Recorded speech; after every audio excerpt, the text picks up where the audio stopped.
Assalamualaikum warahmatullahi wabarakatuh. Perkenalkan, nama saya Megi Jani Permana dari jurusan Agro Industri. NIM saya 10307026 dan sini saya akan meresu buku tentang pendidikan Pancasila untuk pendidikan tinggi yang dirancang oleh Bapak Dr. Andes Ujang Carda, SSH, MH, MIP, MAP. Di sini saya akan menjelaskan tentang bab 1 yang berjudul Orientasi terhadap Pendidikan Pancasila. Bab ini menjelaskan tentang orientasi dan pemikiran kita tentang pendidikan Pancasila, yang dimana terdapat berbagai landasan-landasan pendidikan Pancasila, yang diantaranya landasan historis, yuridis, sosiologis, filosofis, dan kultural. Rumusan dan tujuan Pancasila juga dibahas pada bab ini, yang dimana tujuan dari mempelajari pendidikan Pancasila yaitu ingin mengetahui Pancasila yang benar, yakni yang dapat dipertanggungjawabkan baik secara yuridis, konstitusional, maupun secara objektif ilmiah. Selanjutnya bab 2 yang berjudul Memahami Sejarah Lambang Pancasila sebagai Lambang Negara Indonesia. Pancasila sebagai dalam sejarah dan lambang negara Indonesia dan pemahamannya melalui putusan Mahkamah Konstitusi nomor 4/PPU X/2012 adalah bagian penjelasan dari bab ini, yang dimana dijelaskan bahwa begitu kuatnya Pancasila dalam jiwa bangsa menjadikan Pancasila terus berjaya sepanjang masa. Lambang Kesatuan Negara Republik Indonesia terbentuk Garuda Pancasila yang kepalanya menoleh lurus ke sebelah kanan. Perisai berupa jantung yang digantung dengan rantai pada leher Garuda dan semboyannya adalah Bhinneka Tunggal Ika. Selanjutnya ada bab 3, memahami Pancasila sebagai sistem filsafat. Ditinjau dari ciri-ciri pemikiran filsafat, Pancasila sudah memenuhi syarat sebagai pemikiran filsafat. Pancasila memuat ajaran yang mendasar, menyeluruh, dan sistematis tentang manusia dan dengan segala aspek kehidupannya. Pancasila yang terdiri dari bagian-bagian sila dan setiap silanya pada hakikatnya merupakan suatu asas sendiri, fungsi-fungsi sendiri, namun secara keseluruhan merupakan suatu kesatuan yang sistematis.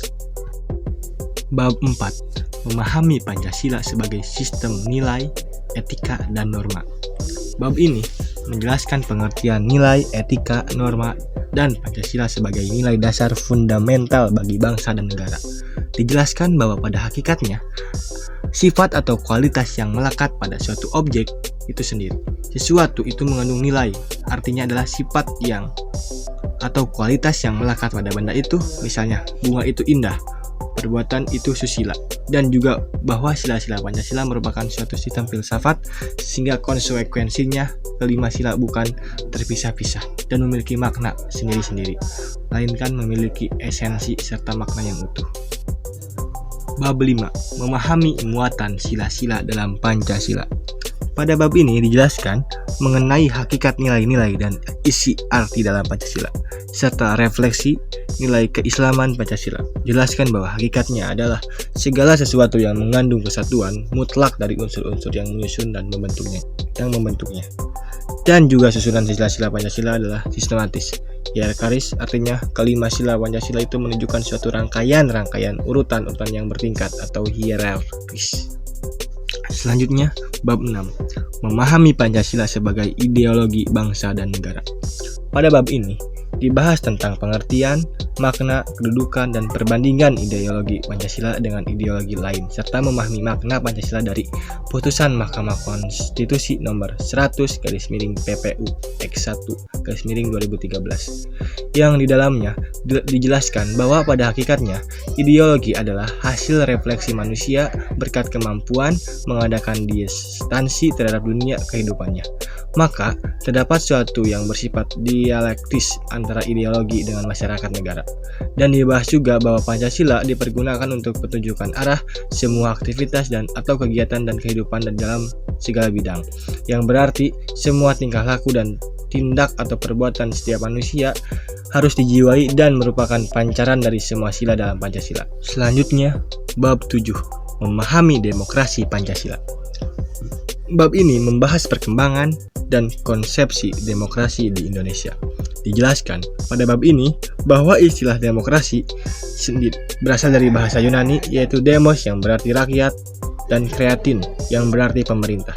Dan juga demokrasi sebagai dasar hidup bernegara diartikan bahwa pada tingkat terakhir rakyat memberikan ketentuan dalam masalah-masalah pokok mengenai kehidupannya, termasuk dalam menentukan kehidupan rakyat. Bab 8. Memahami hak dan kewajiban asasi manusia dalam Pancasila. Di dalam bab ini dibahas sejarah istilah, macam-macam, dan pemahaman hak dan kewajiban asasi manusia dalam Pancasila. Dan dijelaskan bahwa hak asasi manusia dalam Pancasila dijamin oleh hukum karena pada setiap diri manusia terdapat hak dasar sebagai pemberian alam, seperti hak hidup, hak kebebasan, dan hak milik. Yang sekarang berkembang tidak hanya sekedar hak dasar, tetapi juga turunan hak dasar dan hak-hak yang menyertai kehidupan manusia, yaitu hak sipil, politik, ekonomi, dan sosial budaya. Selanjutnya, bab 9. Memahami Pancasila dalam sistem ketatanegaraan Indonesia. Bab ini membahas arti Pancasila dalam kedudukan dan pembukaan Undang-Undang 1945 serta kedudukannya, dan hubungan-hubungan yang ada serta strukturnya. Di dalamnya dijelaskan bahwa semua sila yang ada menjadi fundamen etis kehidupan bangsa Indonesia, yang artinya Pancasila adalah batasan-batasan kita untuk hidup berbangsa dan bernegara. Dan penjelasan hak akan kemerdekaan adalah hak daripada segala bangsa untuk memperoleh kemerdekaan, dan berlakunya hak kemerdekaan ini adalah sejalan dengan tuntunan peri kemanusiaan dan peri keadilan. Yang terakhir, bab 10. Refleksi Pancasila sebagai paradigma reformasi dalam kehidupan bermasyarakat, berbangsa, dan bernegara. Pada bab ini menjelaskan mengenai pengertian Pancasila dengan paradigma dan hal-hal lainnya yang bersangkutan, serta eksistensi Pancasila sebagai paradigma pembangunan di era globalisasi. Jelaskan bahwa menurut Oxford English Dictionary adalah contoh atau pola, akan tetapi dalam komunitas ilmiah paradigma dipahami sebagai sesuatu yang lebih konseptual dan signifikan meskipun bukan sesuatu yang diperdebatkan. Juga dibahas bahwa filosofis hakikat kedudukan Pancasila sebagai paradigma pembangunan nasional mengandung suatu konsekuensi bahwa dalam segala aspek nasional kita harus mendasarkan pada hakikat nilai-nilai Pancasila.